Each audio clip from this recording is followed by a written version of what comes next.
So hello guys, welcome you all on my YouTube channel mister LV. तो स्वागत है आप सभी लोगों का मेरी आज के इस यूट्यूब क्लास में। आज के इस यूट्यूब क्लास में हम पढ़ने वाले हैं प्राचीन इतिहास का एक नया टॉपिक जिसका नाम है वैदिक काल, या फिर हम कह सकते हैं वैदिक सभ्यता।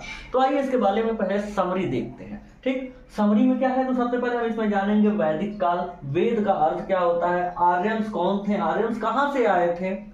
फिर उसके बाद हम देखेंगे वैदिक काल को भी बांटा गया है, कितने भागों में बांटा गया है, वेद का अर्थ क्या होता है, वैदिक काल का अर्थ क्या होता है, वेद कितने प्रकार के होते हैं, उपवेद कितने प्रकार के होते हैं, इन सब के बारे में आज हम इस वीडियो में कवर करने वाले हैं। तो ठीक है, तो सबसे पहले हम देखते हैं वैदिक काल। ठीक है, वैदिक काल का अर्थ क्या होता है, मतलब कि हम सिंपली कह सकते हैं वेदों का काल। और वेद का अर्थ क्या होता है तो हम कह सकते हैं ज्ञान, ज्ञान का अर्थात नॉलेज। वेद का मतलब क्या होता है तो ज्ञान, ज्ञान का मतलब क्या होता है नॉलेज। ठीक है, तो नॉलेजेबल यानी कि हम ज्ञान, यानी कि जो काल था हमारा एक समय का, यानी कि हम कह सकते हैं 1500 ईसा पूर्व से लेकर के 600 ईसा पूर्व तक, उसको हम क्या कहते हैं वैदिक काल, यानी कि ज्ञान का काल, यानी कि नॉलेज पीरियड, एक तरीके से कह सकते हैं नॉलेज पीरियड। तो आज हम उसी के बारे में पढ़ेंगे। ठीक है, तो जैसा कि मैं बता दूं आप लोगों के एग्जाम के लिए जितने भी हिस्ट्री के क्वेश्चंस जो भी हैं, जितने भी हिस्ट्री के टॉपिक्स जो भी हैं, वो सारी की सारी आप लोगों के लिए इंपॉर्टेंट है। आप लोगों के लिए एग्जाम में पूछा जाएगा कि बताइए वैदिक काल का पीरियड कब से कब तक का था, वेद का अर्थ क्या होता है, आर्यन कहाँ से आए थे, वेद कितने प्रकार के होते हैं, सबसे बड़ा वेद कौन सा था, सबसे छोटा वेद कौन सा था, सबसे पुराना वेद कौन सा था, सबसे नया वेद कौन सा था।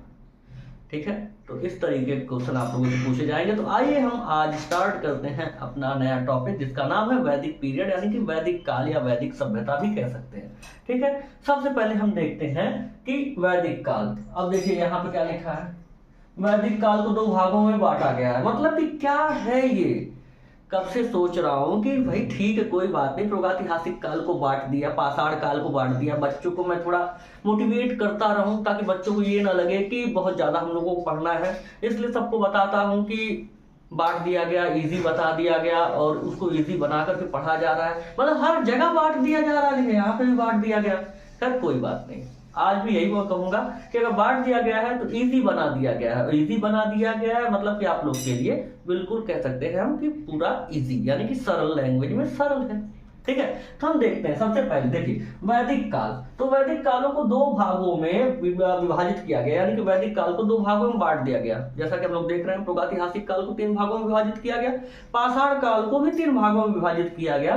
तो भैया ये वैदिक काल कैसे बच गया, तो वैदिक काल को 2 भागों में विभाजित कर दिया गया। मतलब विभाजित करेंगे, बांटेंगे, लेकिन करेंगे। ठीक है, तो 2 भागों में करें, 3 भागों में करें, 4 भागों में करें। यहाँ पे कितने भागों में किया गया है तो 2 भागों में किया गया है। तो वैदिक काल को 2 भागों में विभाजित किया गया है। कौन कौन सा काल है तो सबसे पहले हम देखेंगे ऋग्वैदिक काल, उसके बाद हम देखेंगे उत्तर वैदिक काल। मतलब कि वैदिक काल को 2 भागों में विभाजित किया गया, पहला था ऋग्वैदिक काल, दूसरा था उत्तर वैदिक काल।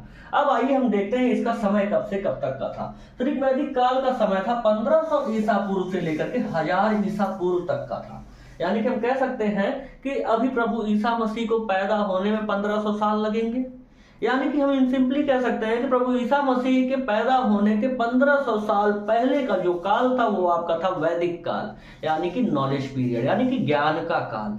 ठीक है, अब उसके बाद हम देखते हैं यहाँ पे कि ऋग्वैदिक काल का समय, यानी कि हमने पहले बता दिया है आप लोगों को 1500 ईसा पूर्व से लेकर के 1000 ईसा पूर्व तक का था।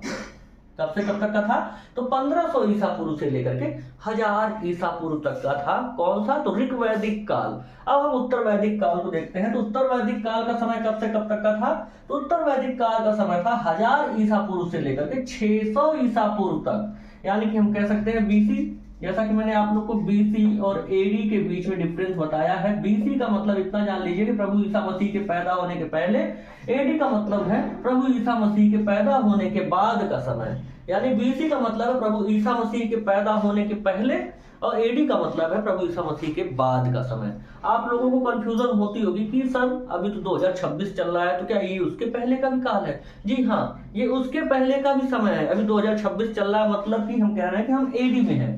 प्रभु ईसा मसीह के पैदा हुए 2026 साल हो चुके हैं, लेकिन अगर यहाँ पे देखेंगे 1500 ईसा पूर्व की बात हो रही है, तो प्रभु ईसा मसीह के पैदा होने के 1500 साल पहले की बात हो रही है। यानी कि अपने कैलेंडर से, आज के कैलेंडर से कुछ लेना देना नहीं है। आज कैलेंडर को 00 कर दीजिए और 1500 साल पीछे चले जाइए, तब जाकर के आपको मिलेगा क्या, तो वैदिक काल, यानी कि वैदिक पीरियड। ठीक है, अब आइए यहाँ पे हम देख रहे हैं उत्तर वैदिक काल का समय कब से कब तक का था, तो 1000 ईसा पूर्व से लेकर के 600 ईसा पूर्व तक। लेकिन आप लोगों के एग्जाम में इस तरीके से नहीं पूछेगा, आप लोगों के एग्जाम में पूछेगा बताइए वैदिक काल का समय कब से कब तक का था, तो आप सिंपली बोल सकते हैं वैदिक काल का समय 1500 ईसा पूर्व से लेकर के 600 ईसा पूर्व तक का था। कब से कब तक का था, तो 1500 ईसा पूर्व से लेकर के 600 ईसा पूर्व तक का वैदिक काल था। लेकिन अगर आप लोगों से पूछता है कि बताइए ऋग वैदिक काल का समय कब से कब तक का था, तो 1500 ईसा पूर्व से लेकर के 1000 ईसा पूर्व तक। उत्तर वैदिक काल का समय कब से कब तक का था, तो 1000 ईसा पूर्व से लेकर के 600 ईसा पूर्व तक। अब हम जानते हैं कि वैदिक काल का मतलब क्या है, मतलब कि वैदिक काल का अर्थ एक्चुअल में है क्या। तो इतना जान लीजिए कि वैदिक काल वह काल था जहां पे हमें वेदों के ज्ञान की प्राप्ति हुई। वेद का ही अर्थ होता है ज्ञान, ठीक। तो वैदिक काल वह काल था जहां पे हमें वेदों के ज्ञान की प्राप्ति हुई, यानी कि वेद के नॉलेजों की प्राप्ति हुई। ठीक है, तो इस तरीके से हम लोग यहाँ पे देख रहे हैं वैदिक काल का मतलब क्या है। तो वैदिक काल वह काल था जहां हमें वेदों के ज्ञान की प्राप्ति हुई। जैसा कि हम लोगों ने यहाँ पे देखा कि वैदिक काल 2 भागों में विभाजित हुआ है, और फिर हमने देखा बताइए ये वैदिक काल का मतलब क्या है। अब इतना जान लीजिए कि मैं आप लोगों को सिंपली बता रहा हूँ वेद। वेद का मतलब आप लोग जानते होंगे, हमारे हिंदू धर्म में कितने प्रकार के वेद हैं, तो कह सकते हैं सिंपली 4 वेद हैं, ऋग्वेद, सामवेद, अथर्ववेद, यजुर्वेद। ठीक है, उसी तरीके से यहाँ पे इस वेद का क्या मतलब है, ऋग्वेद, सामवेद, अथर्ववेद, यजुर्वेद, ये तो ठीक है, लेकिन ये जो वेद है, ये आपका शब्द, ये आपका टर्म, इसका मतलब क्या होता है, तो इसका मतलब होता है ज्ञान। क्या, तो ज्ञान। ज्ञान इट मीन्स हम कह सकते हैं नॉलेज। नॉलेज की स्पेलिंग सही है, आप लोग अपने हिसाब से देख लीजिए, वैसे मैंने तो सही ही लिखी है। ठीक है, अब यहाँ पे आप लोग एक टर्म पढ़ेंगे आर्यन। आर्यन, बहुत से लोगों के नाम भी होते हैं आर्यन। आर्यन नाम होता है, तो आर्यन नाम का अर्थ क्या होता है। जैसे कि मेरा नाम आदित्य है, तो आदित्य नाम का अर्थ क्या है, तो कह सकते हैं सूर्य। उस तरीके से ये जो आर्यंस थे, कौन था, आर्यंस थे, इनका नाम का अर्थ क्या है। अब ये देख लीजिए कि ये एक लोग नहीं है कि किसी का नाम है आर्यन, ये उस सभा में जितने लोग रहते थे उनको हम आर्यंस कहते थे। जैसे हमको क्या कहते हैं, हमको, आपको, इनको, उनको, उनको क्या कहते हैं, तो इंसान कहते हैं। उस समय के जो लोग रहते थे वो भी इंसान थे, लेकिन हम उन्हें आर्यंस कहते थे, वो आर्य थे। आर्य समाज आज भी चलता है। तो आर्यंस का मतलब क्या होता है, आर्यन का मतलब होता है श्रेष्ठ। क्या मतलब होता है, श्रेष्ठ। क्या कह सकते हैं हम, श्रेष्ठ। ठीक है, तो आर्यन का मतलब क्या होता है, श्रेष्ठ। आप लोगों ने वेद का अर्थ जान लिया, आर्यन का अर्थ जान लिया, क्योंकि आप लोगों को बताना जरूरी था, ये आप लोगों के एग्जाम में पूछा जाता है। बताइए भैया वेद का अर्थ क्या है, बताइए भैया आर्यन का अर्थ क्या है। अब हम लोगों ने यहाँ पे देखा कि वैदिक काल के कितने प्रकार होते हैं। जैसा मैंने आपको बताया 2 प्रकार होते हैं, ऋग वैदिक काल, उत्तर वैदिक काल। फिर वैदिक काल का अर्थ क्या होता है, तो मैंने आपको बताया वैदिक काल का अर्थ यही होता है कि वह काल जहाँ पे हमें वेदों के ज्ञान की प्राप्ति हुई। ठीक है, अब इसी तरीके से आप लोग इसका स्क्रीनशॉट लीजिए, हम आगे की ओर चलते हैं। ठीक है, स्क्रीनशॉट ले लीजिए आप लोग, हम आगे की ओर चलते हैं। तो फाइनली हम दूसरे पेज की ओर बढ़ चुके हैं। दूसरे पेज में हमको क्या जानना है, तो जहां से हमने खत्म किया था वहीं से शुरू करते हैं। अब हम यहां से स्टार्ट करेंगे। सबसे पहले जानेंगे वेद शब्द का अर्थ क्या है, आर्य शब्द का अर्थ क्या है। उसके बाद हम देखेंगे कि आर्यों द्वारा निर्मित सभ्यता को क्या कहते थे, अर्थात वैदिक सभ्यता किसे कहते थे। ठीक है, फिर उसके बाद हमको देखना है कि आर्य कहाँ से आए थे, जहां से आए थे उसे आज क्या कहते हैं। और आर्य आए तो थे, लेकिन इंडिया में यानी भारत में सबसे पहले कहाँ पे आए थे। ठीक, फिर उसके बाद हम देखेंगे आर्य समाज जो था वो कैसा समाज था। फिर उसके बाद हम यह देखेंगे कि आर्यों का मुख्य व्यवसाय क्या था, व्यवसाय, बिजनेस, ये जरूरी है सबको जानना। ठीक है, तो आइए हम स्टार्ट करते हैं कि वेद शब्द का अर्थ क्या है। तो वेद शब्द का अर्थ है आपका ज्ञान। ज्ञान का मतलब हम कह सकते हैं नॉलेज, ज्ञान। ठीक है, वेद शब्द का अर्थ है ज्ञान, और ज्ञान का मतलब क्या होता है, सिंपली हम कह सकते हैं नॉलेज। ठीक है। फिर आइए यहाँ पे हम देखते हैं कि आर्य का अर्थ क्या होता है। तो आर्य का अर्थ होता है बच्चा श्रेष्ठ, मतलब कि वह व्यक्ति जो हर कार्य में निपुण हो, उसको हम क्या कहेंगे, तो श्रेष्ठ कहेंगे। ठीक है, जो हर कार्य में निपुण हो उसको हम क्या कहेंगे, तो श्रेष्ठ कहेंगे। अब आइए यहाँ पे हम देखते हैं कि आर्यों द्वारा निर्मित सभ्यता को क्या कहते थे। तो सिंपली हम कह सकते हैं कि आर्यों द्वारा निर्मित सभ्यता को हम वैदिक सभ्यता कहते थे। क्या कहते थे हम, तो वैदिक सभ्यता कहते थे। आर्यों द्वारा निर्मित सभ्यता को हम क्या कहते थे, तो वैदिक सभ्यता कहते थे। वेद शब्द का अर्थ क्या है, तो ज्ञान है। फिर वही पे हम देख रहे हैं आर्य शब्द का अर्थ क्या है, तो श्रेष्ठ है। मैं आप लोग को बता देना चाहता हूं कि LLB 5 ईयर और LLB 3 ईयर का जो एंट्रेंस एग्जाम है लखनऊ यूनिवर्सिटी, फिर उसके बाद हम कह सकते हैं कि इलाहाबाद यूनिवर्सिटी, CUET या किसी भी तरीके का एग्जाम जहां पे आप लोगों के लिए इतिहास जरूरी है, वहां से देखा जाए तो यहाँ से आप लोगों के लिए एक क्वेश्चन आता ही आता है। अब आप लोग से पूछ सकता है, बताइए वेद शब्द का अर्थ क्या है, या आर्य शब्द का अर्थ क्या है, या फिर आर्यों द्वारा निर्मित सभ्यता को क्या कहते थे, या फिर आर्यंस जो थे उनकी मुख्य व्यवसाय क्या थे, या फिर उनकी मुख्य फसल क्या थी, या फिर किसी भी तरीके से यानी पूछ सकता है कि बताइए वेद कितने प्रकार के होते हैं, सबसे बड़ा वेद, सबसे पुराना वेद, सबसे छोटा वेद, सबसे नया वेद, ऐसा वेद जिसमें सिर्फ संगीत की बातें की गई हों, इन सब के बारे में आप लोगों से पूछा जा सकता है। तो अपने प्रिपरेशन के लिए तैयारी कीजिए, तैयार हो जाइए और हाँ पढ़ाई करते रहिए। ठीक है, वो LLB 3 ईयर हो, LLB 5 ईयर एंट्रेंस एग्जाम हो, या फिर कोई भी ऐसा एंट्रेंस एग्जाम हो जहां पे आप लोगों के लिए इतिहास जरूरी है, वहां आप लोगों को ये बहुत ही ज्यादा मदद करने वाला है। यानी कि यहाँ से इस टॉपिक से आप लोगों को क्वेश्चन पूछा जाता है। ठीक है, तो आइए हम शुरू करते हैं। देखिए आर्यंस यानी आर्यों द्वारा निर्मित सभ्यता को हम क्या कहते थे, तो वैदिक सभ्यता कहते थे। ठीक, अब यहाँ पे हम देखते हैं आर्य कहाँ से आए थे। तो इतना जान लीजिए, आर्य मध्य एशिया से आए थे। कहां से आए थे, मध्य एशिया से आए थे। इससे भी अगर हम कह सकते हैं कि इससे भी ज्यादा अगर आसान करना चाहें, इससे भी ज्यादा इजी अगर करना चाहें तो हम क्या कह सकते हैं, तो आज के समय में ईरान को आप लोग देख रहे हैं, अरे वही जहाँ पे युद्ध हो रहा है, कहाँ पे, तो जहाँ पे युद्ध हो रहा है ईरान और इजराइल के बीच में, ईरान और अमेरिका के बीच में जो युद्ध हो रहा है, यानी कि हम ईरान की बात कर रहे हैं। तो ईरान, आज के समय का ईरान उस समय में क्या था, मध्य एशिया था।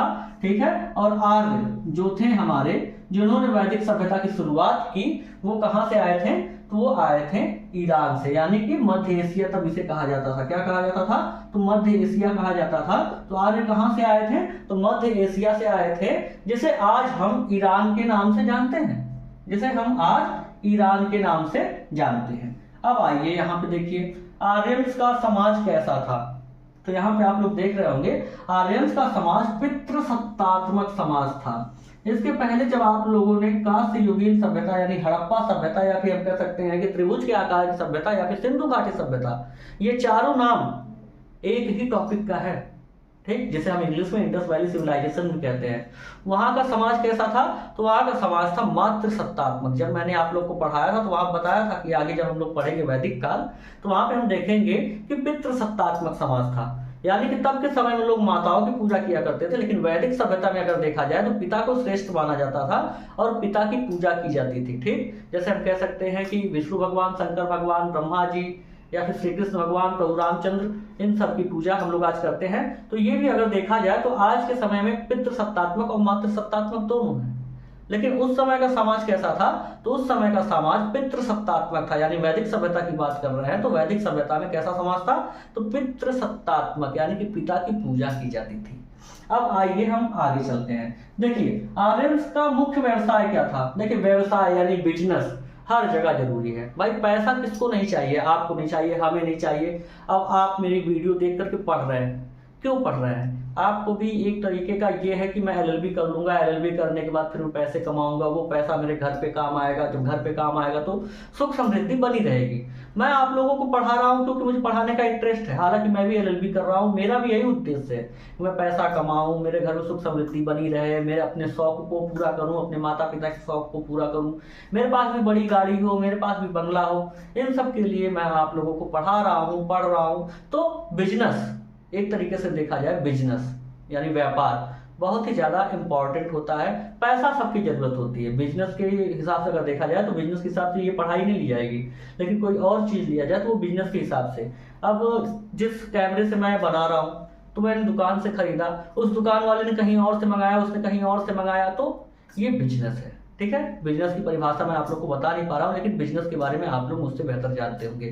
ठीक है, तो व्यवसाय हर जगह जरूरी होता है। तो यहाँ पे आइए देखते हैं, तो आर्यंस का मुख्य व्यवसाय क्या था। देखिए उस समय में कुछ ज्यादा ये नहीं था कि ये सामान दे दो तो मैं वो पैसा दे दूंगा, वो पैसा दे दूंगा तो तुम मुझे ये सामान दे दो।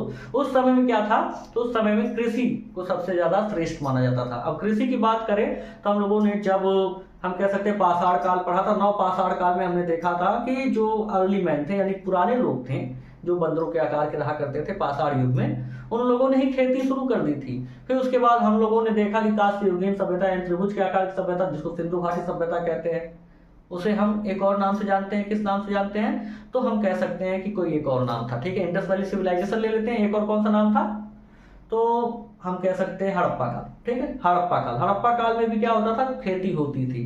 तो जो चीजें 4500 साल पहले होती थी वो 3500 साल पहले क्यों नहीं हो सकती है, तो वहां पे भी बिजनेस होता था, वहां पे भी खेती होती थी। तो हम देखें तो कृषि कार्य अर्थात आर्यंस जो थे उनका मुख्य व्यवसाय क्या था, तो कृषि था और पशुपालन। ठीक है, अब यहाँ पे मैं आप लोगों को एक चीज और बता देना चाहता हूं कि कृषि और पशुपालन दोनों एक साथ करना क्या कहलाता है, तो मिश्रित खेती कहलाता है। क्या कहलाता है, तो मिश्रित खेती, मिश्रित खेती। ठीक है, आप लोगों के एग्जाम में एक क्वेश्चन इस तरीके से भी आता है कि बताइए मिश्रित खेती किसे कहते हैं, तो मिश्रित खेती उसे कहते हैं जहां पे खेती और पशुपालन दोनों एक साथ हो। अब कहीं ऐसा ना कह दीजिएगा कि गाजर और दूसरी तरफ मूली दोनों उगा करके हम मिश्रित खेती कर रहे हैं, तो ऐसा बिल्कुल नहीं है। मिश्रित खेती किसे कहते हैं, तो हम कह सकते हैं कि पशुपालन और खेती दोनों एक साथ हो तो उसे हम क्या कहते हैं, मिश्रित खेती कहते हैं। ठीक है, अब देखिए आर्यंस का मुख्य व्यवसाय क्या था, तो कृषि और पशुपालन, यानी एक तरीके से हम कह सकते हैं कि मिश्रित खेती इनका मुख्य व्यवसाय था। ठीक है, तथा इनका प्रिय पेय पदार्थ। अब हम यहाँ पे देखिए बात करते हैं, थोड़ा हम कह सकते हैं कि पर्सनल आते हैं। ठीक है, तो इनका जो पेय पदार्थ था, यानी कह सकते हैं इनका जो प्रिय पेय पदार्थ क्या था, तो सोमरस था। क्या था, तो इनका प्रिय पेय पदार्थ सोमरस था, जिसे वनस्पति से बनाया जाता था। यानी कि एक तरीके से कह दिया जाए तो शराब के बारे में, या फिर हो सकता है कि शराब के बारे में नहीं, या फिर कह सकते हैं कि हो सकता है भाई कि वो लोग किसी भी फल का जूस निकाल करके पिया करते थे। ठीक, तो वो भी हम कह सकते हैं कि वनस्पति से बनता हुआ एक प्रिय पेय पदार्थ था। ठीक, कुछ भी कहा जा सकता है प्रिय पेय पदार्थ, मतलब पेय पदार्थ है तो इसका मतलब यही नहीं कह सकते कि वो शराब है। ठीक, कुछ भी हो सकता था। आर्यंस का प्रिय पेय पदार्थ क्या था, तो सोमरस था, और सोमरस किससे बनता था, तो वनस्पति से बनता था। ठीक है, तो आप लोग यहाँ पे इसका स्क्रीनशॉट लीजिए, हम नेक्स्ट पेज की ओर बढ़ते हैं। ठीक है, सबसे पहले आप लोग स्क्रीनशॉट ले लीजिए। एक बात मैं और बताना चाहूंगा आप लोगों को कि स्क्रीनशॉट लेकर के गैलरी को फुल करने का कोई मतलब नहीं है। आप लोग इसे बार बार पढ़ते रहिए, और यहाँ से जितने भी क्वेश्चंस मिलेंगे वो आप लोगों को मेरे कम्युनिटी पोस्ट पे मिलेंगे। ठीक है, तो इतना आप लोग क्या करिए, स्क्रीनशॉट लीजिए, हम आगे की ओर चलते हैं। तो हम देखते हैं कि वेद कितने प्रकार के होते हैं, वेदांत कितने प्रकार के होते हैं, फिर उसके बाद हम देखेंगे उपवेद, पुराण, उपनिषद कितने कितने होते हैं।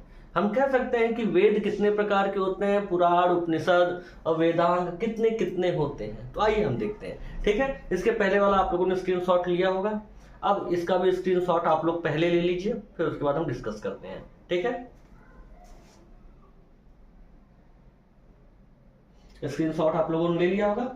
अब हम देखते हैं, देखिए वेद की बात आती है तो इसके बारे में मैंने आप लोग को पहले बताया था कि वेद शब्द का अर्थ क्या होता है। तो वेद शब्द का अर्थ होता है ज्ञान। क्या होता है, ज्ञान, इट मीन्स नॉलेज।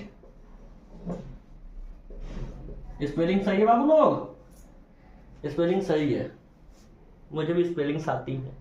ठीक है, छोड़िए, आइए अब आगे चलिए। वेद कितने होते हैं, तो वेद 4 होते हैं। कौन कौन से होते हैं, तो इतना जान लीजिए कि ऋग्वेद, सामवेद, यजुर्वेद और एक अथर्ववेद। कितने होते हैं, तो वेद 4 होते हैं।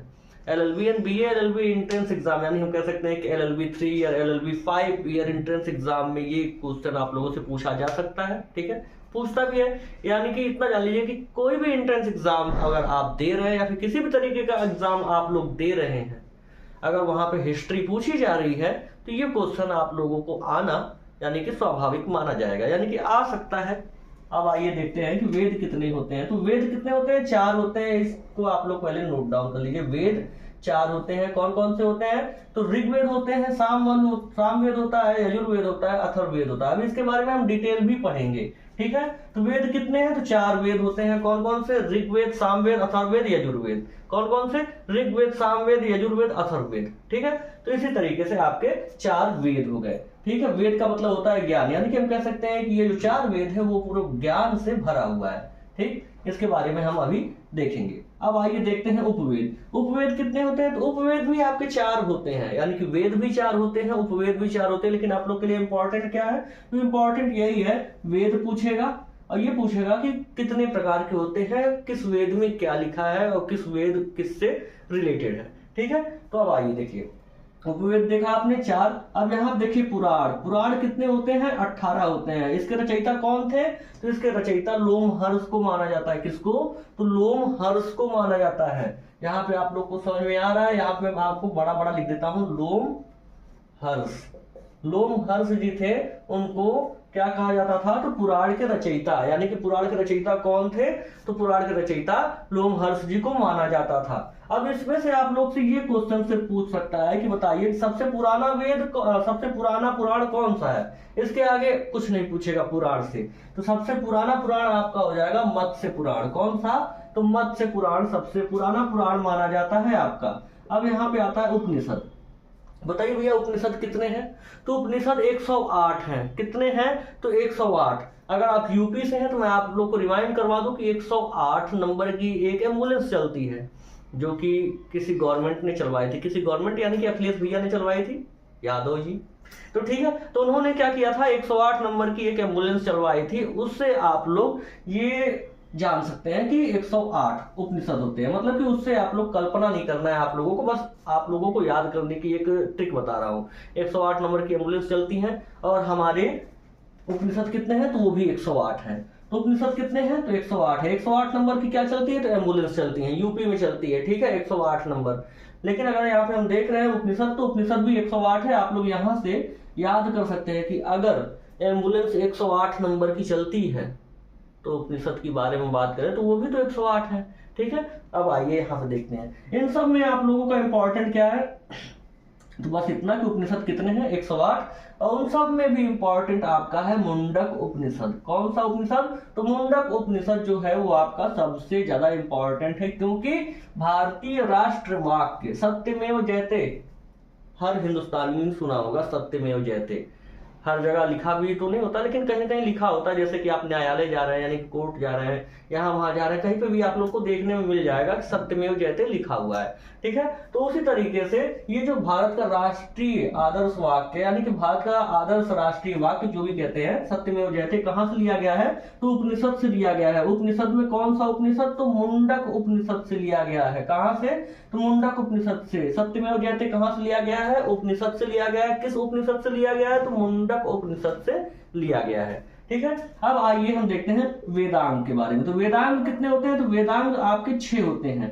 वेद 4 होते हैं, उपवेद 4 होते हैं, पुराण 18 होते हैं, उपनिषद 108 होते हैं। वेदांग की बात करें तो वेदांग आपके 6 होते हैं। और वेदांग को क्या कहा जाता है? तो वेदांग को वेदों का आखिरी भाग कहा जाता है। क्या कहा जाता है? तो वेदों का आखिरी भाग कहा जाता है। वेदों का आखिरी भाग किसे कहते हैं? तो वेदांग को कहते हैं। ये आप लोगों के एग्जाम में पूछा जा सकता है। बताइए वेदों का आखिरी भाग क्या कहलाता है? तो वेदांग कहलाता है। वेदांग की संख्या कितनी है? तो वेदांग की संख्या है 6, ठीक है। अब आइए हम डिटेल में देखते हैं कि ऋग्वेद, अथर्ववेद, सामवेद, यजुर्वेद कैसे कैसे क्या क्या इंडिकेट करता है, ठीक है। उसके पहले मैं आप लोग को रफली बता देता हूं कि ऋग्वेद जो है वो आपका सबसे पुराना और सबसे बड़ा वेद है। अब हम आगे की ओर चलते हैं, ठीक है। स्क्रीनशॉट तो आप लोगों ने पहले ही ले लिया होगा। अब हम आगे की ओर चलते हैं। तो हम अब देखते हैं अपने चारों वेदों के बारे में। हमारे 4 वेद कौन कौन से थे? मैंने आप लोग को बताया था, ऋग्वेद, सामवेद, अथर्ववेद, यजुर्वेद। ऋग्वेद, सामवेद, अथर्ववेद, यजुर्वेद। मैं आप लोग को बार बार रिमाइंड करवा रहा हूँ क्योंकि यहाँ से क्वेश्चन आते हैं। और यहाँ से जब क्वेश्चन आते हैं तो फिर यहीं से डिफरेंट या फिर कह सकते हैं कि अलग हो जाता है, लोग बता नहीं पाते हैं, ठीक है। अब आइए यहाँ पे देखते हैं। तो ऋग्वेद, सबसे पहला वेद हमारा कौन सा है? ऋग्वेद है। ऋग्वेद के बारे में हमें जानना है क्या? तो सबसे पहली बात ये जान लीजिए कि ऋग्वेद सबसे बड़ा वेद है, सबसे पुराना वेद है। सबसे बड़ा और सबसे पुराना वेद कौन सा है? तो ऋग्वेद है। ये आप लोग के लिए की पॉइंट है, क्योंकि यहाँ से क्वेश्चन आता है सबसे बड़ा वेद कौन सा है, सबसे पुराना वेद कौन सा है। तो कौन सा है? तो यहाँ पे हम देख रहे हैं तो ऋग्वेद है। ठीक है, अब ऋग्वेद में ही 10 मंडल और 1028 सूक्त के बारे में बात की गई है।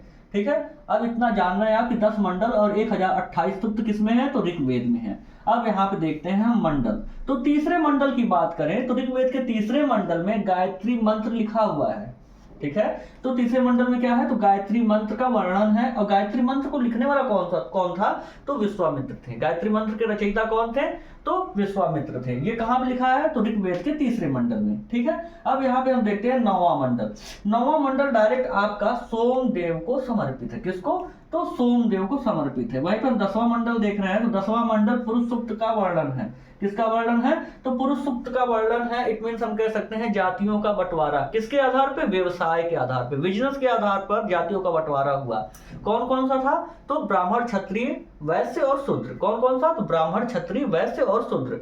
किस बेस पे हुआ था? तो बिजनेस के बेस पे हुआ था, ना कि किसी और बेस पे हुआ था। जो किसी और बेस पे चल रहा है वो तो आजकल के मनुष्य ने उसको विभाजित कर दिया है जिस तरीके से। लेकिन अगर हम बात करें वैदिक काल की, तो वैदिक काल में जातियों का बंटवारा किस बेस पे हुआ था? तो बिजनेस के बेस पे हुआ था। जो सबसे ज्यादा पढ़ा लिखा था, पूजा पाठ कराता था, उसे ब्राह्मण मान लिया गया। जो मार काट करता था, अपने कुल की रक्षा करता था, अपने समाज की रक्षा करता था, उसे क्या मान लिया गया? तो उसे क्षत्रिय मान लिया गया। फिर उसके बाद और जो 2 लोग थे उन्हें वैश्य मान लिया गया और शूद्र मान लिया गया। शूद्र जिसको माना गया वो निकम्मे तो नहीं थे, लेकिन जो छोटे मोटे कार्य थे उन सबको एक समाज में हर एक चीज की वैल्यू होती है। तो सब लोग बड़ा काम करेंगे तो छोटा कौन करेगा, और सब छोटा काम करेंगे तो बड़ा वाला काम कौन करेगा। बस इसी बेस पे, व्यवसाय के आधार पे जातियों का बंटवारा हुआ। अब यहाँ पे हम देखते हैं सामवेद। सामवेद के बारे में बस इतना जान लीजिए कि सामवेद आपका संगीत को समर्पित है। किसको? तो संगीत को समर्पित है। इट मीन्स हम कह सकते हैं कि माँ सरस्वती। तो संगीत को कौन सा वेद समर्पित है? तो सामवेद। कौन सा? सामवेद। अब आइए हम देखते हैं अथर्ववेद पे। अथर्ववेद का इतना जान लीजिए कि ऋग्वेद का सबसे अपोजिट आ जाता है अथर्ववेद। जहां पे ऋग्वेद सबसे बड़ा व सबसे पुराना वेद है, वहीं पे अथर्ववेद क्या है? तो सबसे छोटा और सबसे नया वेद है। सबसे छोटा और सबसे नया वेद कौन सा है? अथर्ववेद। और अथर्ववेद में ही जादू टोने की बात हुई है। जादू टोना, टोटका, काला जादू, ओम ह्रीम ड्रीम चामुंडाय बिच्छे नमः। तो ये सब बातें कहाँ पे लिखी हुई हैं? तो अथर्ववेद में लिखी हैं। ठीक है, अब यहाँ पे हम देखते हैं यजुर्वेद। यजुर्वेद आप लोग के लिए इंपॉर्टेंट हो सकता है, क्योंकि आप लोग के एग्जाम में डायरेक्ट पूछता है बताइए वो कौन सा वेद है जो गद्य और पद्य दोनों में लिखा है। तो अधिकांश लोग इसको लगा देते हैं, जबकि ये गलत है। यजुर्वेद, ठीक है, तो यजुर्वेद एक ऐसा वेद है जो गद्य व पद्य दोनों में लिखा गया है। सबसे पुराना वेद कौन सा है? तो सबसे पुराना वेद आपका आ जाएगा ऋग्वेद। सबसे नया वेद कौन सा है? तो अथर्ववेद। सबसे अगर हम बात करते हैं सबसे बड़ा वेद कौन सा है? तो ऋग्वेद। और सबसे नया वेद और सबसे छोटा वेद कौन सा है? तो अथर्ववेद। यजुर्वेद में बस इतना जानिए कि यजुर्वेद आपका गद्य और पद्य दोनों में लिखा है और सामवेद आपको संगीत को समर्पित है। आज की वीडियो यहीं तक, मिलते हैं हम आप लोग से नेक्स्ट क्लास में। तब तक के लिए राधे राधे।